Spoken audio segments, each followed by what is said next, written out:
నమస్తే, welcome to Disha TV. ప్రస్తుతం మనతో పాటు కాంగ్రెస్ సీనియర్ నేత చరణ్ కౌశిక్ యాదవ్ ఉన్నారు. సన్నాహక సమావేశంలో అలాగే సీఎం కానీ అలాగే పీసీసీ అధ్యక్షుడు కానీ కాంగ్రెస్ నేతలు ఎలాంటి అంశాలు వచ్చాయి ఈ సమావేశంలో తెలుసుకునే ప్రయత్నం చేద్దాం. ఏం సందర్భంగా ఈరోజు సమావేశం పెట్టాల్సిన అవసరం వచ్చింది, ఎలాంటి అంశాలు కూడా ప్రస్తావనకు వచ్చింది, నేతలు కూడా దిశా నిర్దేశం ఏం చేశారు? ప్రధానంగా ఎన్ఆర్జీఎస్ స్కీము పేరు మార్పు.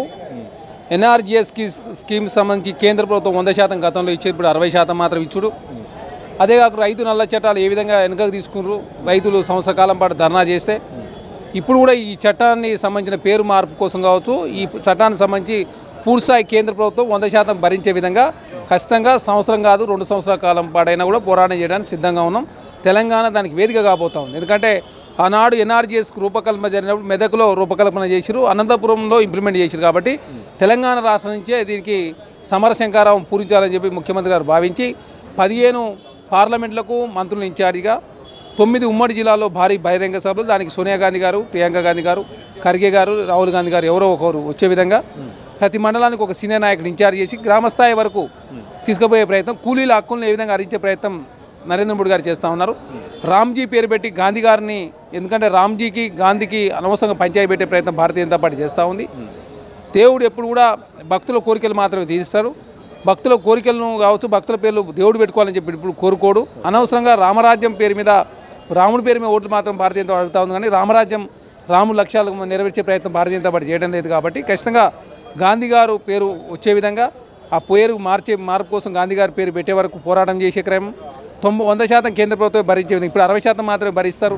దాంతో రాష్ట్రాలకు ప్రధానంగా బర్డెన్ పడే అవకాశం ఉంది. అదే కాకుండా ఆనాడు కూలీలకు ప్రధానంగా లాభం జరిగింది, ఇప్పుడు కూలీలకు లాభం జరిగే అవకాశం లేదు. కాబట్టి కూలీల హక్కులు హరించే ప్రయత్నం, అదానికి అంబానికి మేలు చేసే ప్రయత్నం నరేంద్ర మోడీ గారు చేస్తూ ఉన్నారు. కాబట్టి గ్రామాల నుంచి కూలీలంతా కూడా పట్టణాలకు వలస వచ్చే ప్రయత్నం జరుగుతూ ఉంది. కాబట్టి సభ్య సమాజాన్ని మేలుకొల్పే ప్రయత్నంలో కాంగ్రెస్ పార్టీ ఖచ్చితంగా తెలంగాణ ఒక వేదిక కాబోతాం. అయితే ఒకవైపు నిరసనలు చేస్తున్నారు రామ్జీ మీద అని మీరు ఒక నిర్ణయం తీసుకున్నారు, మరోవైపు ఇక్కడ కాంగ్రెస్ ప్రభుత్వం ఉన్నది, మరి అక్కడ చట్టం మాత్రం అమలు చేయాల్సిన అవసరం ఉంటుంది. మరి ఆ చట్టం ప్రకారము రామ్జీ ఇక్కడ అమలు చేస్తారా, అది రద్దు చేసే వరకు తెలంగాణలో ఆ పనులు ప్రారంభించారా, ఏం చెప్తారు?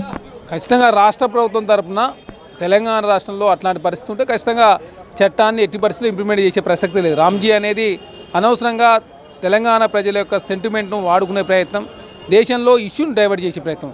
నరేంద్ర మోడీ గారు ప్రభుత్వం మీద ఎక్కడ చర్చ జరగకుండా అవినీతి కావచ్చు, అధిక అప్పులు కావచ్చు, నిరుద్యోగం కావచ్చు, ఆకలి చావులు కావచ్చు, ఇవన్నీ కూడా చర్చకు రాకుండా గాంధీకి రామ్కి మధ్య పంచాయతీ పెట్టి అనవసరంగా ప్రజల మధ్య గందరగోళం క్రియేట్ అయ్యే ప్రయత్నం భారతీయ జనతా పార్టీ చేస్తూ ఉంది. కాబట్టి వాస్తవ విషయాలను కూడా ప్రజలు వివరించే ప్రయత్నంలో ప్రభుత్వం ముందుకు పోతూ ఖచ్చితంగా రాష్ట్ర ప్రభుత్వం తరఫున అట్లాంటి చట్టాలు ఆపే అవకాశం ఉన్నప్పుడు ఖచ్చితంగా ఆపుతామని కూడా చాలా స్పష్టంగా ముఖ్యమంత్రి గారు ప్రకటించారు. ఖచ్చితంగా ఎన్ఆర్జీఎస్ స్కీమ్ను పునరుద్ధరించే వరకు 100% కేంద్ర ప్రభుత్వం ఈ బర్డెన్ రాష్ట్ర ప్రభుత్వాలు పడకుండా కూలీల హక్కులను కాపాడే ప్రయత్నం చేసే వరకు పోరాటం చేస్తామని చెప్పి చాలా స్పష్టంగా ప్రకటించారు. ఫిబ్రవరి 2వ వారంలో ఖచ్చితంగా మున్సిపల్ ఎలక్షన్ కూడా రాబోతా ఉన్నాయి. 124 మున్సిపల్ ఎలక్షన్లు, 8 కార్పొరేషన్లో ఎలక్షన్ నిర్వహించే ప్రయత్నంలో 2వ వారంలో కూడా తెలంగాణ రాష్ట్ర మున్సిపల్ ఎలక్షన్ జరగబోతా ఉన్నాయి. ఇప్పటికే ఎమ్మెల్యే ఎలక్షన్లో అత్యధిక ఎమ్మెల్యే స్థానాలు గెలిచినాం. కంటోన్మెంట్ కావచ్చు, జూబ్లీస్ బై ఎలక్షన్లో గెలిచినాం.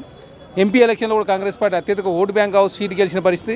సర్పంచ్ ఎలక్షన్లు కూడా అత్యధికంగా గెలిచినాం. కాబట్టి ఖచ్చితంగా రేపు మున్సిపల్ ఎలక్షన్లు కూడా అత్యధికంగా మున్సిపల్ కౌన్సిలర్ కావచ్చు, కార్పొరేటర్లు కావచ్చు, మున్సిపల్ చైర్మన్ గెలవాలని చెప్పేసి కాంగ్రెస్ పార్టీ భావిస్తుంది. ఆ దిశగా అడుగులు పడతా ఉంది. సర్పంచ్ ఎన్నికల్లో అనుకూలమైన ఫలితాలు సరిగా రాలేదు, అందుకోసమే ఇటు పరిషత్ ఎన్నికలైన ఎంపీటీసీ జెడ్పీటీసీ ఎన్నికలకు వెళ్లకుండా పరిషత్ ఎన్నికలు పక్కన పెట్టి మున్సిపల్ ఎన్నికలకు వెళ్తుందని కూడా బీఆర్ఎస్ ఆరోపిస్తుంది. ఎందుకంటే ఎందుకంటే పార్టీ గుర్తుపై జరిగితే మాకే ఎక్కువ సీట్లు వస్తాయి, ఇది ప్రభుత్వానికి పార్టీకి ఇబ్బంది అయ్యే అవకాశం ఉంటే అందుకోసమే మున్సిపల్ ఎన్నికలకు ముందుకెళ్తుందనేది కూడా ఆరోపణ.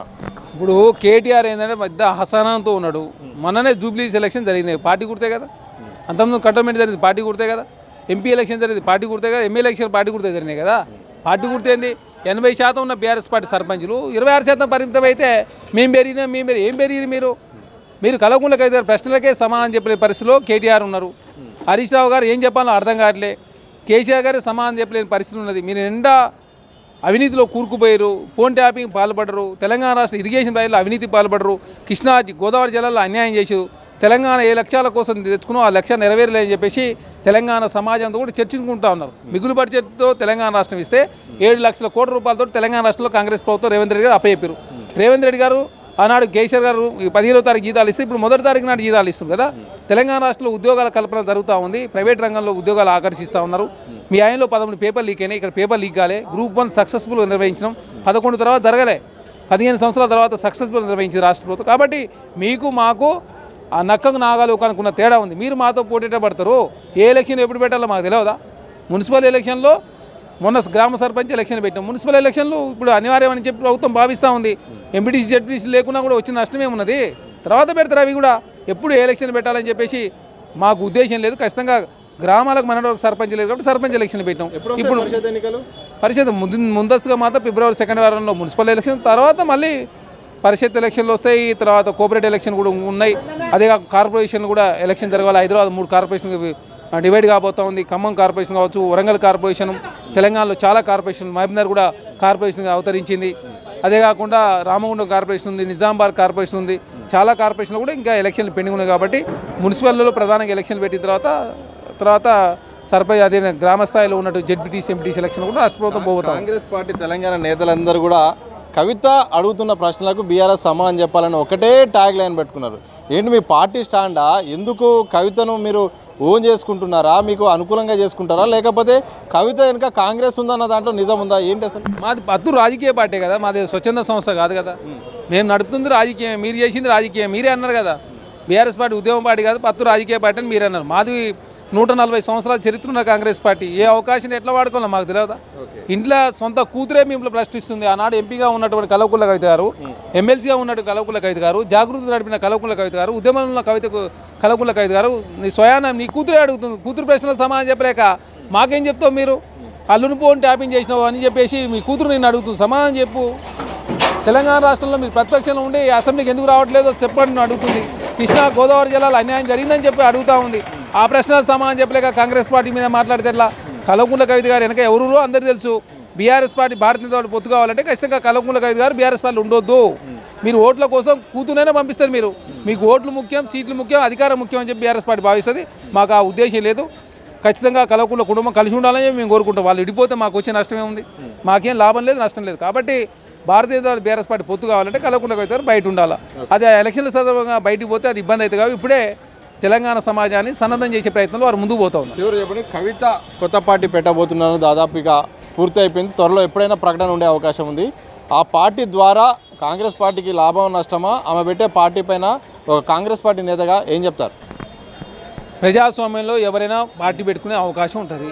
వాళ్ళు పార్టీ పెట్టుకోవచ్చు, మాకు అభ్యంతరం. కాకపోతే ఈ మధ్యకాలంలో పెట్టిన ఏ పార్టీ కూడా సక్సెస్ కావట్లేదు.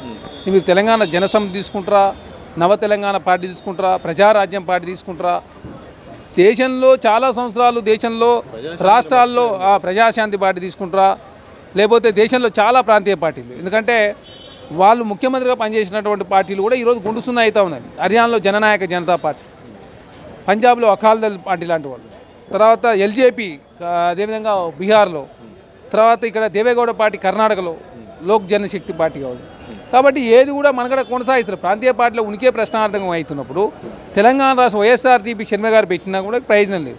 జగన్మోహన్ రెడ్డి గారు సమైక్య రాష్ట్రంలో పెట్టినా తెలంగాణలో వాళ్ళు పోటీ చేయలేని పరిస్థితి. టీడీపీ 80 ఆ ప్రాంతంలో పెట్టినా కూడా తెలంగాణ రాష్ట్రంలో అంత ప్రాముఖ్యత లేదు, ప్రాధాన్యత కూడా లేని పరిస్థితి మనం చూస్తాం. కాబట్టి కల్వకుంట్ల కవిత గారు పెట్టిన పార్టీ దాని ఆదరణ పెద్దగా ఉండకపోవచ్చు. ఎందుకంటే ఒక గొప్ప లక్ష్యం ఉండదు, గొప్ప లక్ష్యం లేదు. కేసీఆర్ గారిని ఆమె టార్గెట్ చేస్తూ ఉంది. కేసీఆర్ గారికి దిక్కు లేనప్పుడు కేసీఆర్ గారు టార్గెట్ చేస్తే కల్వకుంట్ల కవిత గారికి వచ్చేది ఏంది? ఏముండదు, బూడిదే తప్ప.